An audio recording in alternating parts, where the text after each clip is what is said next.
When Spinal Palm was in the 8th grade, a new kid named Princess Proton came to his school. During lunch one day, he sat down and started chatting with her.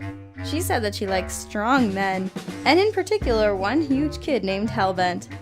Hellvent was absolutely ripped, to the point where Spinal Palm assumed he must be on steroids or something. But Spinal Palm was determined to impress Princess Proton, so he got up, walked over to Hellvent, tapped him on the back, and sucker punched him. He pushed Hellvent onto the table until the teachers came to separate them. Spinal Palm got suspended for 2 days, but Princess Proton ended up dating him for 3 years. Of course, Hellvent still goes to his school, so Spinal Palm always has to make sure to watch his back. What's my most horrifying first date experience? Well, it was less the first date and more the girl I was dating. Although the first date was kinda crappy because I just had surgery on my foot, so I was kinda limping and didn't look very attractive. But suffice to say, we kept seeing each other after that, which was a huge mistake. Well, I guess the first red flag, and this was a pretty major one, was her smirking. Now, it wasn't just that she smirks, that's, a lot of people smirk. It was how she smirked, right? So, when we were walking in a train station, she was out of ciggies, and she couldn't afford to buy new ones. So, she found one on the ground that some random had been smoking, picked it up, and before my eyes started to smoke it. I wanted to projectile vomit then, right then. I could not believe it. There had to be 15 diseases on this thing. Ebola, malaria, fucking AIDS. And now I was gonna get all these diseases, thanks. That was when I noticed that she had a wedding ring on. Yep, that's right. She was fucking married. Yep, I was dating a married chick. Oh, she did her best to keep it secret, but it was very easy to see through. So after that I was like, I'm good. I'm out. I'm good. I haven't seen her since, thank you Lord. And now I have a delicious fiance, and I love her very much. Pringle's last job, for a lack of a better word, was kind of shitty. He worked customer service in a busy fast restaurant. He didn't really enjoy his job and decided to quit on a day he called Poopapalooza.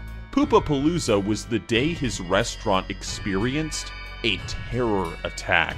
Only instead of explosives, Pringle's restaurant was subject to 5 separate poo attacks. In one day, Pringle had to enter the men's room 3 times and the woman's room twice to clean up customers' shit, which had been smeared all over the toilet walls. Pringle isn't sure if Poopapalooza was planned or a random coincidence, but it inspired him to quit. Talk about your shitty day of work. My grandma works at Walmart as a custodian, and she cleans pretty much everything around the store. And there was also this new guy who also became a custodian. Basically, someone comes on the intercom and says, we have an emergency in aisle 3. And my grandma begged the new guy not to go because he was super excited. He was like, oh, it's my first emergency. I wonder what it could be. My grandma was like, you're not gonna like this. You're not gonna like it. Don't do it. Don't do it. And he rushes to the scene. And there it is, a mysterious pile of shit in the middle of the aisle. Is it a toddler's shit? Is it an old person's shit? Nobody knows. It's just a mysterious pile of shit. Immediately the new guy is super disappointed and upset, so my grandma of course takes the lead and she's like, I'll clean it, no big deal. All of my friends who worked at that same Walmart come to me and they're like, you'll never believe what your grandma had to do today. And I'm like, what? And they're like, there's a mysterious pile of shit in the aisle and she had to clean it up. And I'm just like, oh my god, who just shits in an aisle? It was a mystery. Nobody knows. Princess Proton was raised and homeschooled in a conservative Christian household, and as a young girl she was taught to be modest and wear loose-fitting clothing. But when she got to high school, a homeschool Christian prom came up, and Princess Proton's family brought her to a dress shop to pick out a nice dress for the prom. Princess Proton wanted to look really nice, so she picked out a pretty pink dress that was long at the bottom but strapless at the top. She thought it looked great and felt confident walking out of the dressing room to show her family. But as soon as her dad saw her, he screamed in the middle of the store, "Get some clothes on! You look like a skunk!" He was angry that she even tried it on, a dress that was so inappropriate, and he yelled loud enough for the whole store to hear. Some of the other customers looked at Princess Proton with sympathy as she put the dress back. After that, she just decided not to go to the prom at all. When he was 16, Spinal Palm decided to go for a walk because of the warm weather. After walking for a while, he saw a kid running around saying, "My brother, he masturbated to porn! My brother masturbated to porn!" He said it over and over. Spinal Palm dropped to the ground, laughing his ass off. Needless to say, he laughed so hard that he needed a clean pair of underwear. Zaragamba is a clumsy guy. One time he was talking to his crush when he noticed some hair was in her face. He decided to be a gentleman and brush it out of the way with his finger, but he was so nervous he accidentally stabbed her in the eye. She screamed and pulled away, so Zaragamba reached his arm out to comfort her. But while he was doing this, he accidentally elbowed her best friend in the face. Definitely not his smoothest moment. He's now trying less violent ways of showing his affection. Ever since he was born, Gurgak has been cursed with a deviated septum. This means he gets lots of gushy anime-style nosebleeds. One time in 7th grade, he got a nosebleed in science class. At first, he thought it was just a runny nose, so he casually wiped it on his shorts. But when the teacher noticed he was dripping blood everywhere, Gurgak rushed to the nurse's office. The nurse was able to stop the bleeding, but Gurgak couldn't change out of his blood-stained shorts because the school had a very strict dress code, and he had nothing else to wear. So for the rest of the day, Gurgak had to walk around with this big old blood stain on his crotch. The other kids teased him all day long about getting his period, and he even got called Period Boy for the rest of the school year. It was a rough time for Gurgak. When Nixium was in 7th grade, there was a kid that didn't come to school very often. When they were in PE, Nixium asked him why. He explained that his twin brothers went to jail, and his teacher liked his sister. Nixium was already confused, but the kid proceeded to explain that he had lit his house on fire, and then his family died. His grandpa hits him with a picture frame, and that he had seen a unicorn in his house. Nixium just walked away, even more confused than before. One September, when Nixium was playing outside with his friends, he saw his drunk cousin get on top of their garage's roof and start taking off his clothes and overalls. He threw them all over the roof, then stood there naked and called out, "I'm king of the world!" Nixium and his friends just stood there in shock for a minute, then bolted to his friend's house where they waited an hour. What's the most disturbing thing that ever happened to me on a bus? When I was a kid, we had a field trip to the Natural History Museum downtown. Everything was going normal until we actually got downtown. Problem was, the bus driver didn't actually know where to go, and it wasn't like we had a GPS or a map or anything that he could use, so we were kind of in a bind. Now, the normal thing to do would be to stop the bus, leave us with the teacher, and get some directions. But the driver, he seemed kind of against that. Maybe he was on notice for being late frequently, or maybe he was just a prideful guy. So, what was his solution? To speed downtown as fast as possible in a desperate attempt to just run across the building. At least that's my best guess. It's not like I got to interview the guy or anything. But I do remember us Tokyo drifting downtown for about an hour and 30 minutes straight. Blasting through intersections, bashing into dips, pretty dangerous stuff. The teacher was too terrified to do anything, and the screaming of the children seemed to only make him more nervous. Eventually, the cops noticed the bus ripping through downtown. They pulled us over, took the bus driver out of there, and we eventually got a new driver in the seat. Of course, by that point, the teacher was too terrified to do anything, so we went back to the school. The teacher, I assume, just went home and cried herself to sleep, and the principal looked after us for the rest of the day. At the time, I wasn't terrified at all, but thinking back on it, we all could have died pretty easily that day. Gurgak was eating lunch with a few co-workers, and one of them started talking about how gross peanut butter actually is, and the gross stuff that goes into making it. Gurgak started to think of topics to change the subject, and practically screamed, "Do centaurs have 2 sets of organs?" Everyone just stared at him, and Mikhailin was about to scold him for yelling, but Gurgak whispered to him, "Do you want your favorite foods ruined, or do you want to distract him with mythology?"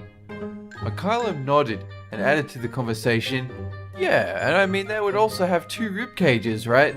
This caused Peanut Butter Guy to stop his food rant and instead begin a rant about how he doesn't understand what the fuck a centaur does to function.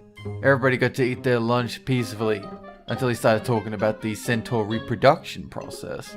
Hellbent's had his fair share of nightmares, but this one was so bad it made him want to sleep in his brother's room. In his dream, Hellbent and some friends went into a haunted maze on Halloween. They heard strange noises as they walked through a terrifying cornfield. When Hellbent turned to investigate, he saw a man running from a scarecrow with a hook for a hand. The scarecrow caught up to the man and skinned him alive. Hellbent ran towards a nearby house that smelled like cotton candy.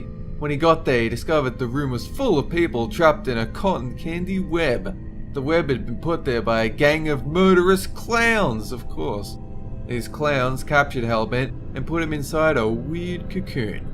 They pointed their guns at him and started laughing like complete psychopaths. Hellbent woke up screaming, and in his bed was a huge wet patch. Was it sweat, piss, or cum? No one knows. A couple of years ago, Spinal Palm dated a girl who was overly attached. He wanted to dump her, so one night he decided to tell her that they were breaking up. She didn't take that very well and started throwing stuff at him, so he told her he was just joking. Spinal Palm then thought of a different way to dump her. He decided to make her a mixtape. He told her in the mixtape that he wasn't joking and put some of the worst songs ever on it. He even had a remix with his own voice about her being a psychopath and other embarrassing stuff, and she didn't take that well either. On prom night, while Spinal Palm danced with his new girlfriend, Princess Proton, his ex-girlfriend went to the DJ booth, pushed the DJ out of the way, and put on Spinal Palm's mixtape. That was when he realized the mixtape was a bad idea. When Pandora was 15, the kids at school used to tease her about having a flat ass. One day after school, Pandora went to her room to change and talk to her pet turtle, Coco. As she got dressed, she asked Coco if he thought her ass looked good. Then, feeling silly, she picked Coco up, held him up against her butt, and said, "Do you like that? Huh? Do you?" Coco was not amused. At that moment, Pandora's grandma appeared in the doorway and saw Pandora holding a turtle up to her bare butt. Pandora's grandma gasped, dropped her groceries, and slowly backed out of the room. Pandora pulled up her pants and ran after her. She tried to explain, but Pandora's grandma now thinks that Pandora's generation is completely fucked up. What's the worst thing my neighbors have ever done? Not sure I should tell this one, but whatever. This story may contain some elements that some may find disturbing. When I was a kid, I was pretty social. I liked to roam around the neighborhood and meet the other kids. It was pretty fun, sometimes you'd stumble across a birthday party and get some free cake, or maybe a basketball game, all sorts of stuff out there to find. One day, I stumbled across something that I thought was pretty cool. One of my neighbors had a tree fort. I'd never seen one before. I really wanted to check it out, so I knocked on the door, pretended I was a friend of the kid's, and asked his parents if he could come out to play. Not only was the kid excited to come out to play, the first words out of his mouth were, "Come check out my tree fort." Of course, the weird thing wasn't the tree fort, it was what was inside of it. After playing around for a bit, he decided to show me his bone collection. It started off kinda normal. I mean, you had a rat skeleton, a snake skeleton, a bird skeleton, but then it started to get a little bit worse. After he showed me his tiny skeletons, he showed me his big skeletons, which consisted of a cat, a dog, and something I couldn't quite identify. At that point, I realized he wasn't finding these bones, he was going out to get them. Though that didn't quite strike me until I saw the dog skull that actually had some flesh still attached to it. At that point, I'd seen enough. I climbed out of the tree fort, went home, and never came back. When he was 15, Hellbent and some of his friends had a bonfire in his yard. One of them decided to spray another with Axe body spray and light it with a lighter. Once the flame was put out, everyone laughed. They each took turns spraying each other and lighting it. One of Hellbent's friends, Legna, who had been sprayed the most, got a little too close to Hellbent, who had the lighter. When it was lit, Legna's ass burst into flames. He screamed and ran around in a circle, then he farted and made it worse. After a minute, Hellbent and the rest of his friends realized that things had gotten a little out of hand and had to stomp on Legna to put it out. His ass was red and his pants were brown. The Hellbent didn't think the brown spot came from the fire. One day, Andy and her boyfriend Adam were playing Call of Duty Black Ops 3 together on their PS4s. They decided it was more fun to play competitively against each other, rather than co-op. But at the end of the third game, Adam suddenly shouted, "That's it! I'm breaking up with you!" Shocked, Andy asked why. Adam said, "Because you got more kills than me." And he was serious. That was the last time Andy saw or spoke to Adam because he blocked her on everything. In college, Gergak was part of a drawing class. One day, his class went to the Art Institute in Chicago to draw some of its statues. While there, Gergak stood next to a statue, concentrating heavily on drawing. Just then, he heard a loud giggle behind him, followed by a security guard pulling him aside. She told him that, along with herself, 2 other people thought that Gergak was one of the statues. The security guard went on to say that they were scared shitless when he moved. He found that stupid because all the statues in the room were completely white and were primarily based on Roman and Greek mythology. Looking back, Gergak assumes that people were just interested in the statue with the Godzilla t-shirt. Spinal Palm used to be a paper carrier, and one winter he was delivering while the road was coated with ice. He wanted to see if he didn't slip with his steel-toe shoes on, so he crossed the road to deliver one paper and it worked. He was feeling confident, but on his way back to the cart, he slipped on the road and ended up going down the hill at high speed. His butt skidded across the 4-ways crossing avoiding traffic and scraped across the cement where a salt truck had been. And then he landed face first in a rose bush. When he got home, his parents asked him why he was all cut up and bloody.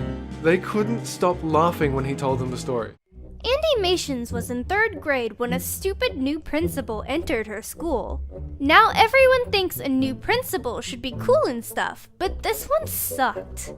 She literally took away clapping at assemblies because she said it was too loud. Everyone had to do this stupid jazz hand thing. Probably the worst, though, is that she took away the game tag. Andy was so mad, and literally all they did was throw balls at each other from that day forward. But then they got a new principal who was a guy and was so swag. Andy and the other students can do whatever they want now. On Ramona's 11th birthday, she and her family went out for dinner. They were supposed to go to this amazing Chinese restaurant, but her dad messed up the table booking, so they ended up going to a pizza restaurant instead. After they ate their pizzas, Ramona's mom bought out a cake that she had made herself. Ramona's favorite strawberry sponge cake with cream and candles. They sang happy birthday, and Ramona leaned forward to blow out the candles. As she puffed out her cheeks to blow, her 16-year-old cousin suddenly grabbed the back of her head and pushed it into the cake. The whole restaurant bursted out laughing, and for some reason, everybody believed that Ramona had somehow fallen onto the cake herself. After Ramona cleaned herself up in the ladies' room, her mom actually told her off on her birthday for being careless and ruining the cake that she had spent ages making. One time when Sweet Commando was young, he went over to his friend Emoji's house to show him the Pokemon cards he got for Christmas. It was snowing at the time and getting dark. Emoji's grandma answered the door and told Sweet Commando she doesn't want Emoji outside in the cold. After they argued for a while, Emoji's grandma took Sweet Commando's first edition holographic Charizard and ripped it into 3 pieces. He walked home angry and very cold. One time, Salty Squid and his girlfriend were being flirtatious. She said something and he tried to think of something to say in return. Eventually, he mustered up the courage to say what was on his mind, which was, I gotta tell you something crazy. So lube up that eye hole, love, cause I'm gonna fuck your mind. I mean... She gave him a confused look and said she didn't understand. Salty Squid said, Oh god dang it, I messed it up. She laughed and said that she actually did understand. To this day, they continue to laugh about it, though it doesn't make it any less embarrassing. When Robo was a kid, she was driving to see her cousins in another state. While they were stopping for gas, she saw a man on a bicycle crash straight into a parked car. The cyclist blacked out from blood loss, and most of the highway was covered in his blood. Luckily, the paramedics arrived and he didn't die, but still to this day, Robo can't get into a car without remembering how scary that experience was. Okay, so I've never actually been rejected before because, I mean, come on. I mean, look at me. I'm a proud stallion of testosterone, baby. But there was this one time when this pink cat sprayed me with a water bottle after I showed her my abs. And then there was the mermaid girl. She kicked sand in my face when I tried to get with her. And then there was the robot woman. She told me to go screw myself. And then there was that one time, okay, those just didn't count, alright? I wasn't even trying. When they were younger, Gooby and Snoopy were staying in a hotel with their family. They were bored and decided to play in the elevator, so they pressed the top floor button. Halfway up, they heard a thud and then the elevator stopped moving between 2 floors. The door opened slightly and they could reach out into the elevator shaft. Snoopy reached out, but suddenly tripped and fell. She screamed, and luckily Gooby grabbed her just in time, pulled her back in, and the doors closed behind them. The elevator started moving again, and when they got to the top, they ran back to the family, taking the stairs this time. I'd like to think I was a pretty good kid for the most part, but every now and then, I'd do something that upset my parents. One time, my dad thought I was being rude to him, so he told me to stand in the corner, but not just any corner, the one right by the front door. I didn't really understand what this was doing, but I guess it was his way of a timeout. He'd make me stand in the corner and then go to the TV room and watch TV. So I used to go upstairs, grab my Game Boy, and play it while I was standing there. And as I heard his footsteps coming towards me, I'd hide it behind my back. I'm pretty sure that to this day, he has no idea that I did that. Hopefully he's not watching this video. One time, Shima's boyfriend of only 4 months decided to propose to her. His whole plan was just a total disaster. Firstly, he got hold of a ring from Shima's aunt's failed engagement.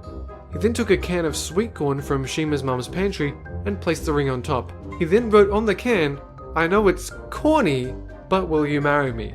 He yelled for Shima to come into the kitchen and she found him on one knee and a can of graffitied corn on the table.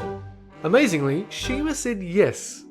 But his lack of effort while proposing turned out to be a sign of what was to come. Let's just say, he's no husband of the year. Salty Squid had to break up with his crazy girlfriend, Faith. When she got angry about it, Salty Squid threw her and her stuff out the locked door. She pounded on the door, screaming, "Let me the fuck in, motherfucker! You won't find anyone better than me!" Salty Squid yelled, "Go jump off a bridge!" A week later, he was hanging out with one of his friends when he began to hear someone pounding on his door. Salty Squid opened the door to see Faith, who immediately stabbed him in the hand with a butcher knife.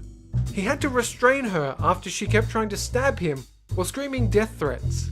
He held her until the cops arrived. Today, he has a little scar on the palm of his hand as a reminder of that night. When Dolan was in the 7th grade, he prank called Pringle from a payphone. When Pringle picked up, Dolan put on his best recorded operator voice and said, "Hello, your friend is trying to call you. Press 1 if you'd like to talk to them, or press 2 to hear more options." The always gullible Pringle waited a few seconds, then pressed 1. Dolan led him through a few more ridiculous operator prompts, and Pringle fell for every single one. In the end, Dolan gave himself away by bursting out laughing. He's never let Pringle live down his stupidity. The coolest thing Nixium saw a teacher do was throw a book at a student. He was in the 4th grade when they were reading something in their science book, when a kid named Tyler started to act like a little prick. He started to pick on a girl in the middle of him and Nixium. Tyler was saying some really mean shit. All of a sudden, the teacher said, "Hey kids, I'm going to show you a demonstration of the law of motion," or something like that, and threw it at Tyler, who was never a little prick again. When Honeybits was 11, she and her family went camping in Wales. They arrived so late that they pretty much put up their tents and went straight to bed. Before going to sleep, Honeybits decided to take a Snapchat selfie. As she went through her different filters, she noticed that the camera was detecting 2 faces, hers and someone, or something, next to her. Honeybits was creeped out, but shrugged it off as a glitch. Later on, she got up to use the bathroom. On the way to the toilet block, she heard what sounded like a child sobbing. This was strange because there was no one else staying at this campsite. She followed the sound and saw a young girl on her knees crying. Honeybits asked her if she was okay, and the girl looked up, giving her a blank, soulless stare. The mysterious girl said, "You're the same," and disappeared before Honeybits could find out what she meant.